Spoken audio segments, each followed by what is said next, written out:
I'm incredibly excited about our next match. This was, I think, when we saw the matchups, I kind of picked this as the match of top 8, like the featured match, the best match here. Alan Chambers, you see him on our screen. World's top 8 in 2010, top 16 in Nationals as well, and then 2012 he got second in a regional. So he's been out of the scene for a while, but here he is now in top 8. Yeah, he's been out of the scene for a while, but look at those accomplishments when he was playing many years ago. Top 8 at Worlds, certainly an incredible feat. Even second at regionals in 2010, another really good feat. But Alan's a veteran of the scene. Michael, no different. He's also a veteran. He's had a number of really good accomplishments. He's had some regional wins, a number of regional finalists. You can see there, 2012, two-time regional champion. 2014, another regional championship.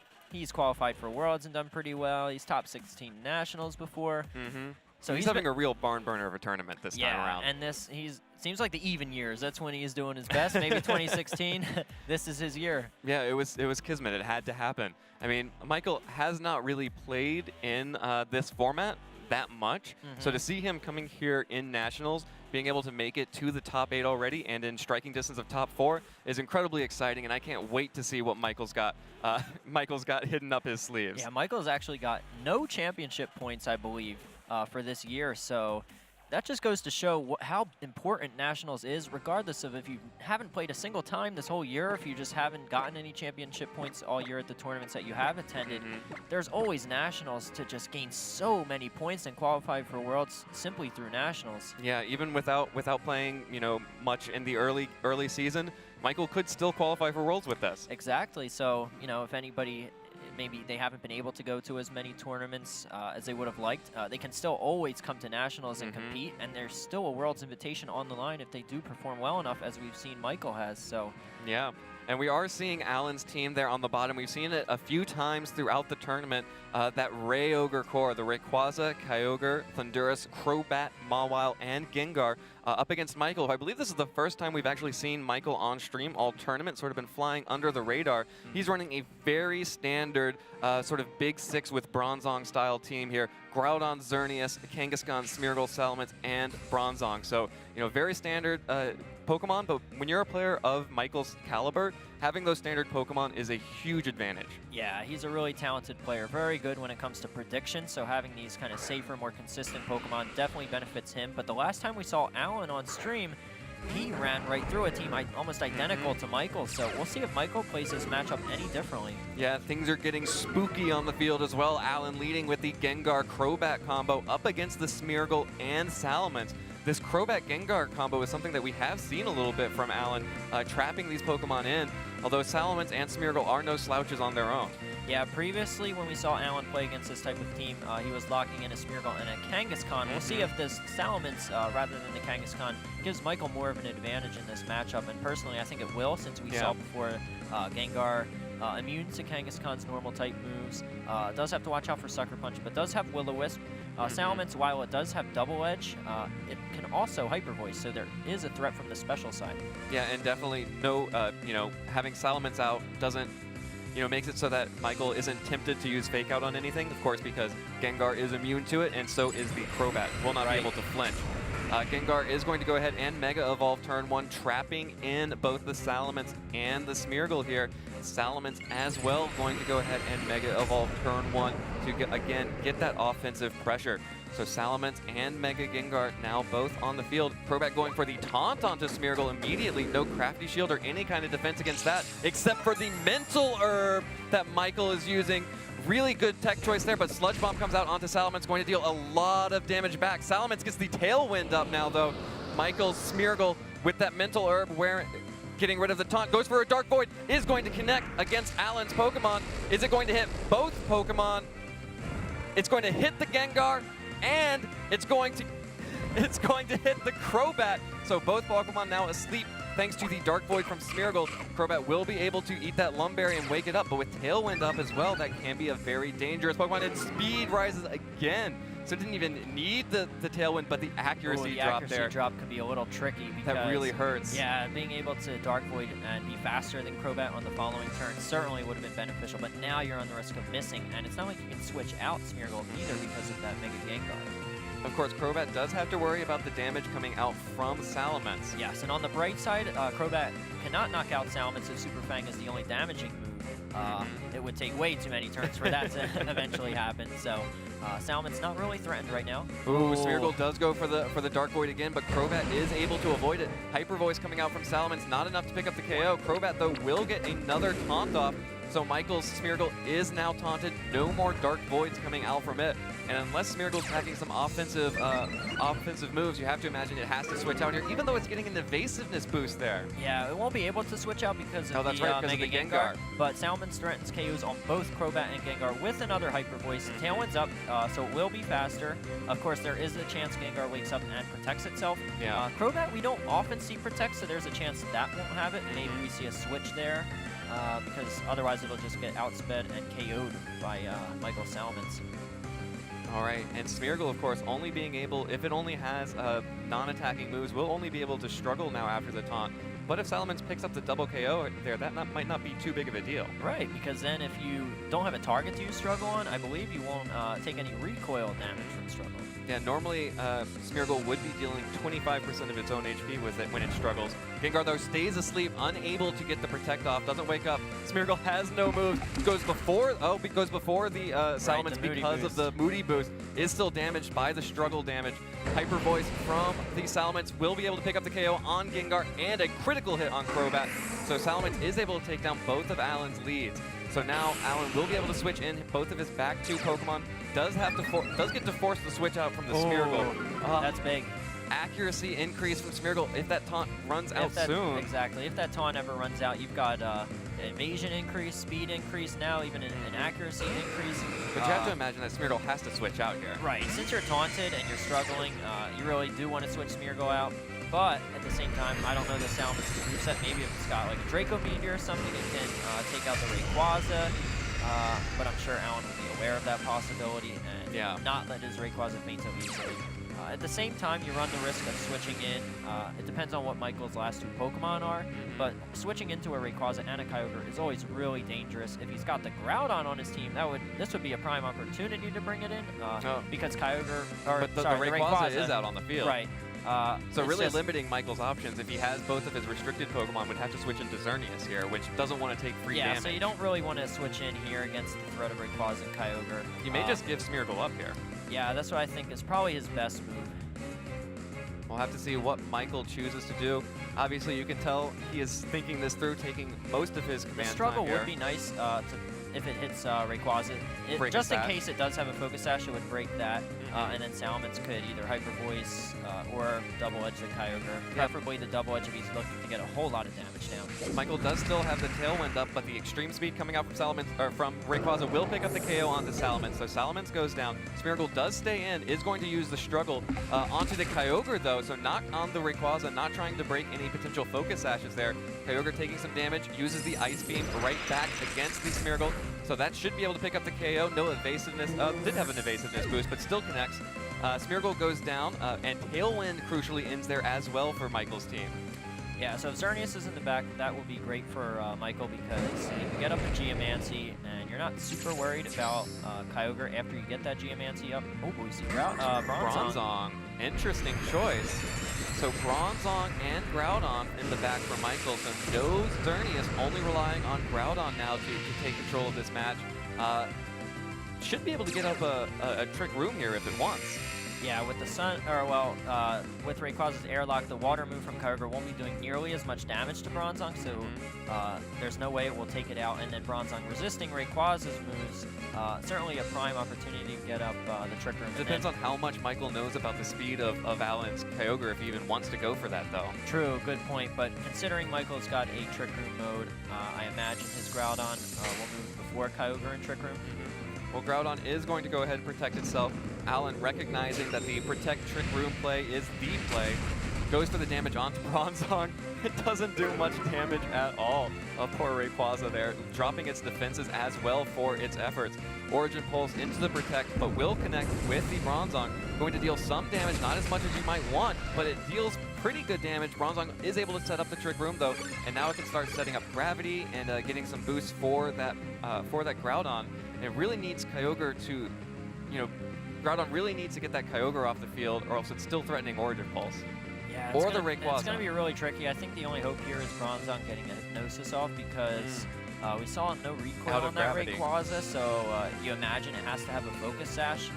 So you're really going to have to rely on maybe a Double Protect, then maybe a Hypnosis. But at the same time, if Rayquaza's got something like Water Pulse or any kind of water move, then Groudon may be able to survive that. So maybe go for a Hypnosis on the Kyogre and just hope that Groudon can survive. We have seen the Rayquaza on Alan's team use Water Pulse before and have particularly trained Groudon survive that. Right.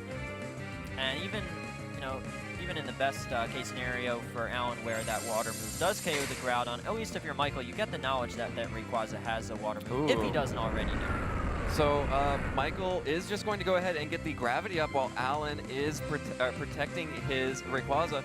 Groudon does go first, not going to deal any damage to Rayquaza, but will connect with the Kyogre. Is it going to be enough damage? It's only a little bit under 50% damage, and Origin Pulse is going to connect, at least with Bronzong, but both Pokemon, and it looks like that's going to be a double KO. Alan's going to take game 1 over Michael. Yeah, I think I would have gone for the Hypnosis on the Kyogre there, simply because by using Gravity, Origin Pulse now cannot guarantees miss. The Origin Pulse. So then it would definitely KO the Groudon and the Bronzong. So by doing that, you pretty much have no win condition, but by Hypnosising the Kyogre, at least there's a small chance that you can win.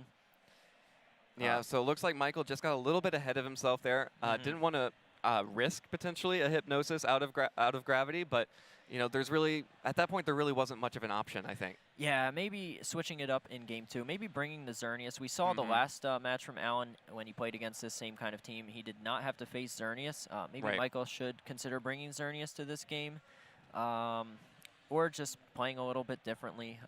He certainly got out to a good position, but then once the back 2 Pokemon came out for both sides, he only had 1 restricted to Alan's 2, and he brought Groudon, which Alan is particularly aiming to counter. Yeah, I mean, if we've seen anything out of Alan's team over the course of this weekend, it's that he is overcompensating for defeating Groudon. So almost like he has the Water Pulse on Rayquaza. He, of course, has Kyogre. We've even seen the Hidden Power Water on Thundurus. So whatever he brings, he's going to have an answer for Groudon. So if you're relying explicitly and only on Groudon for your offensive power and for your restricted Pokemon slots, then you're going to have a bad time against Alan's team. Yeah, definitely. So I think Michael needs to make an adjustment there. He can't rely solely on his Groudon. I just don't think it's enough against Alan. Even if he gets up the Trick Room, which we saw he did, Kyogre's just so bulky. Rayquaza even has a Focus Sash, and you have to use Gravity to even set up Groudon to be able to hit it. So yeah, that Groudon did less than 50% with the Precipice Blades against that Kyogre. It's a 3-hit KO. Yeah, and we've seen a lot of Kyogres in this tournament being trained to be more bulky and survive those Groudon Precipice Blades with a little bit over half HP to make them 3-hit KOs. Yeah, and obviously you can see that paying off here for Alan. I mean, that's one of the, you know, if you're going to run Rayquaza Kyogre, you have to have an answer for Groudon. We've seen Groudon be basically the most important Pokemon in this tournament. You know, Xerneas is a huge powerhouse on its own, but the Groudon's really carrying not just the Xerneas Groudon core, but a lot of other teams as well. And, you know, Alan prepped for that. You know, he knew that Groudon was going to be important, so he overcompensated and made sure that he would have an answer for Groudon no matter what mode he brings. Yeah, definitely. But if I'm Michael, remember, he did get off to a pretty good start. He missed that Dark Void thanks to that accuracy drop. Yeah. If he had hit that on Crobat, he never would have been taunted. So this battle could have turned out completely differently had that Dark Void hit. Yeah, but that's just something that happens with Smeargle sometimes. Yeah. There's only so much you can rely. I mean, even on its own, Dark Void could miss. Yeah, definitely. That's a price you pay by using Smeargle and by using Dark Void. But there are still some positives for Michael to take from that last game, and that would be one of them, that Dark Void missed. But again, it's not something you should be relying. He should still adjust something else, perhaps the Xerneas. Yeah, well, we are going to see what adjustments Michael makes. Again, this is our elimination round, so these are single elimination brackets. Michael needs to win this game, or he will be going home, and if Alan wins this game, he will move on to the top 4 of our national championships. Michael actually leading Smeargle Bronzong this time up against Gengar Crobat, and that's a pretty good lead for Alan. Yeah, especially since we saw in his previous game that Gengar has Shadow Ball, so that does a lot of damage to Bronzong. The Super Fang from Crobat and then a Shadow Ball on Bronzong will actually knock it out. Yeah, and Gengar is going to go ahead and Mega Evolve immediately, locking in the Smeargle and the Bronzong. Smeargle going for a Crafty Shield to protect against a Taunt. So no Taunt on onto the Bronzong. Sludge Bomb will come through onto Smeargle. Gets a one-hit KO though. Smeargle obviously showing that he was Mental Herb earlier. Gets the Sludge Bomb KO. Bronzong sets up Trick Room though. Now this and is now actually Michael really gets good a switch because in. if he brings Groudon in, he can Gravity with Bronzong and pick up a one-hit KO on both Crobat and Gengar. Yeah, Michael's all of a sudden like, I'm not trapped in here with you, you're trapped in here with me and my Gravity Groudon. Yep, and then when Alan does bring in that Rayquaza, that Kyogre, they're going to take damage. Gravity will already be up, so Groudon can simply Precipice Blades, but the Bronzong can also Hypnosis. Yeah, really good turn there for Michael, allowing that Smeargle to go down, protecting the Bronzong with that Crafty Shield, which I don't believe, which would be, it's a tech that we see a lot on Smeargle, but we haven't seen that much of it this tournament. So maybe Alan, thought that Crafty Shield wasn't on there, or just made the wrong call there. Yeah, I think if he was predicting the Crafty Shield, he certainly should have gone for something like a Super Fang plus a Shadow Ball to knock out that Bronzong. But at the same time, maybe he was worried. I don't know. Maybe he was worried that Smeargle would then Dark Void both of his Pokemon. You do always have to be afraid of a Dark Void coming out from Smeargle. Yeah, it's just the Crobat does have Lumberry, so it's not as big of a deal.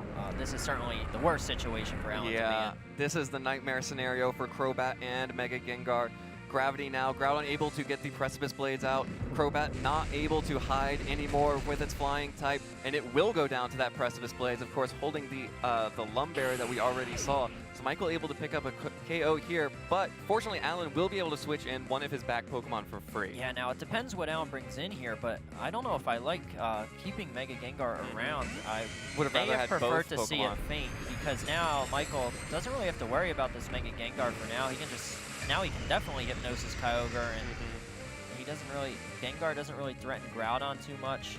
It threatens Bronzong, but if Alan's focusing on the Bronzong and Groudon's still able to just keep knocking out all of your Pokemon, that's not really worth it. Yeah, exactly. The only thing would be if Gengar had something like a Hidden Power Water, but that would rely on Groudon not using Precipice Blades. And since he's shown Shadow Ball previously, we don't know if he even has room for that we've Hidden seen Power Shadow Water. Ball and Sludge Bomb and Protect. So we don't know what his fourth move is, I don't believe, but we will. It's Will-O-Wisp, actually. We've seen that, so we know he doesn't have Hidden Power Water. Michael, on the other hand, may not know. Well, Kyogre is going to Protect, and Rayquaza will switch in because that he does get the switch in, so he does now have both of his restricted Pokemon in. But because of that, Groudon's going to get the Swords Dance for free. So Groudon able now to Swords Dance, get those boosts, and now Bronzong can put one of these Pokemon to sleep, and Groudon can clean up the other one. Yeah, on the downside though, Rayquaza does have a Focus Sash, so Groudon will not be able to knock it out with the Precipice Blades. And we saw previously Precipice Blades do just under half to the Kyogre, yeah, so still this be Precipice enough. Blades should still not be enough to knock it out. Oh, but Alan is going to withdraw the Kyogre in the first place, switching that out in favor of the Mega Gengar. Wants to get that Switch Lock in place again. Rayquaza will Protect, just trying to stall out this Trick Room, it looks like. Rayquaza protecting itself. Bronzong uses the Gyro Ball into the Protect. Groudon will hit the Precipice Blades onto Mega Gengar, but another turn of Trick Room wasted. And now Kyogre gets to come back in here. It can Protect again. Rayquaza then will have one turn where it is, has the Focus Sash and can't go down unless it gets double targeted again. Yeah, but it just protected, so the odds of another Protect working are pretty low. Pretty much nothing changed on Alan's side. He lost Mega Gengar for free. He did stall out one turn of Trick Room, but I don't know if that's worth it. Yeah. On the other hand, if he kept that Kyogre in, Michael did not target that Kyogre with either a Gyro Ball or a Hypnosis, so... Went out for the Rayquaza instead. Right, so that Kyogre definitely would have still been around after the Precipice Blades, and it may have been able to pick up a KO on Groudon and done a lot to that Bronzong. All right, well, Rayquaza does go for the Protect again. It will survive this turn, gets the double Protect. Bronzong's Gyro Ball into the Protect again, and Precipice Blades into the Protect and will connect with the Kyogre. So Kyogre no Protect here, but Rayquaza did go for the double Protect. A lot of damage, but not quite enough. Like we saw before, just not quite enough damage to get through Alan's bulky Kyogre. The Origin Pulse will connect, get the KO onto Groudon, and deal a good amount of damage to Bronzong. So another turn of Trick Room down. actually, the dimensions will return to normal after that because of the play that Alan made to switch around. But Xerneas now on the field doesn't even need the boost to start dealing a lot of damage. No, so Michael's in a great spot here. You have to wonder if Alan didn't bring in that Mega Gengar for pretty much nothing. And this turn happened one turn earlier. He'd be in a much better spot having that Mega Gengar against the Xerneas and the Bronzong. Well, it looks like Xerneas and Bronzong are staring down the Kyogre and the Rayquaza. So Rayquaza can still get extreme speed damage out. It does still have the Focus Sash, so it will not go down to an attack from the Xerneas immediately. Goes for the Dragon Ascent, trying to get as much damage as possible onto that Xerneas. It does deal some good amount of damage, but not enough. Less than 50% damage. Rayquaza does lose all of its defenses there. Dazzling Gleam comes through. Will connect with the Kyogre and the Rayquaza. Pick up the KO onto Kyogre. Hit Rayquaza down to its Sash. And now Bronzong can clean up with this Gyro Ball. And Michael Lanzano is forcing a Game 3 here. Yeah, very well played by Michael. That's the adjustment that I was hoping to see. That Xerneas. Xerneas came through huge in this game. It really did. Without that Xerneas in the back, he was in a much more difficult position. He certainly was, so I'd sure expect to see that in Game 3. I don't think Michael needs to change anything. We saw how well that worked in Game 1.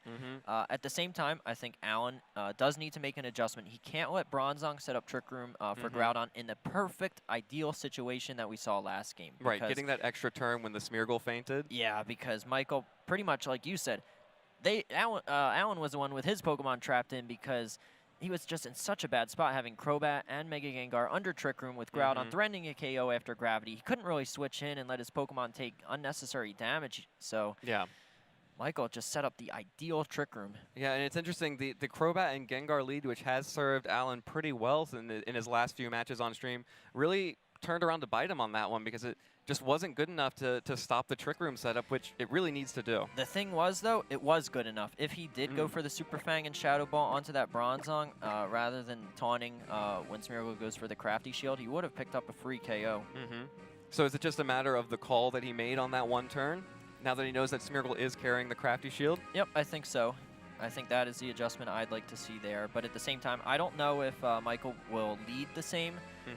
It certainly worked last game, but he has to expect I mean, that went perfectly for him. So maybe switch things up a little bit. Still bring the same kind of Pokemon. Definitely still bring Xerneas.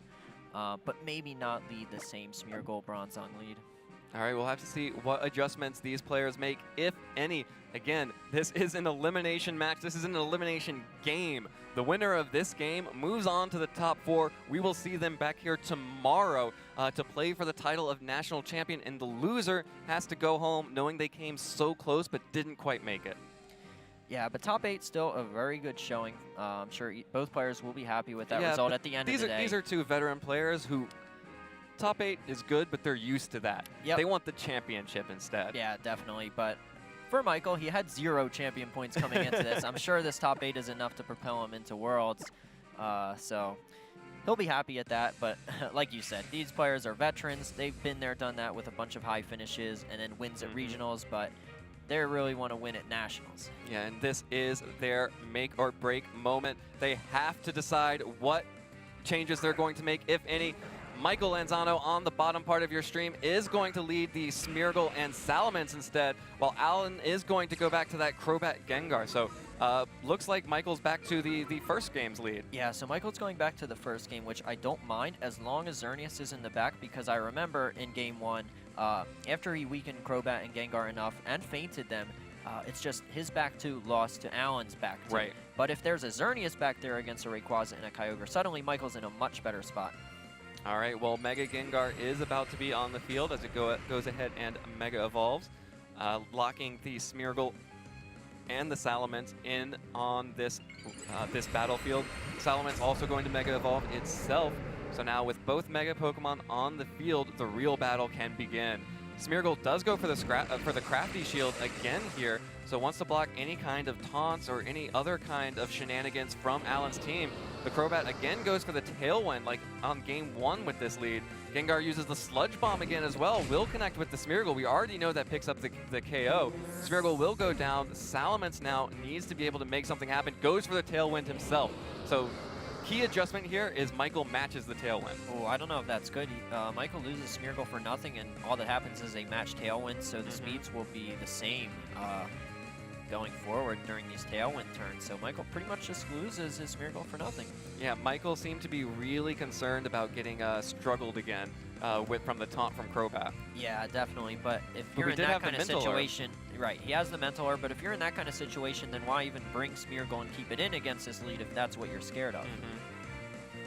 Well, what does Michael have in the back that can deal with this? Does he have the options? If he has Xerneas, I mean, Xerneas isn't going to be able to deal much of anything to the Crobat and Gengar, both of which threaten it with Super Fang and Sludge Bomb combo before it can even get to the Geomancy that's exactly why off. he needs to wait before bringing Xerneas in until he weakens or KOs the Gengar and the Crobat. Bringing it in now, just not a good spot for it. All right, well, Xerneas is on the field regardless, trapped with the Crobat and Gengar on Alan's side.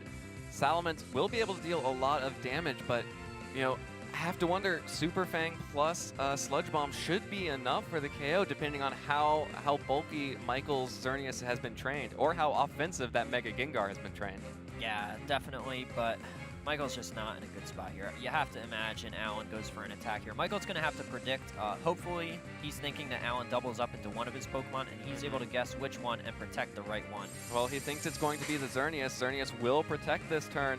Crobat goes for the Super Fang, but Alan correctly predicts that Xerneas would be protecting here. Goes for the Super Fang onto the Salamence, and the Sludge Bomb, the double target. Alan picks up the double target onto Salamence, and Salamence goes down. So Xerneas there protecting, not doing anything, not even getting a Geomancy boost off there. Crobat and Gengar making short work of these Pokemon, as Groudon now out on the field for Michael. But without the gravity, and with Groudon being slow, with Alan's team also having the tailwind up, it's not too threatening. Yeah, this game's going to be over for Alan's favor, simply because he's likely got that Rayquaza Kyogre in the back. Xerneas just protected. Michael really hasn't done anything so far this match.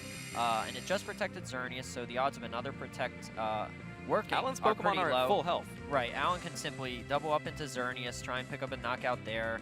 Very low chance that another protect comes through.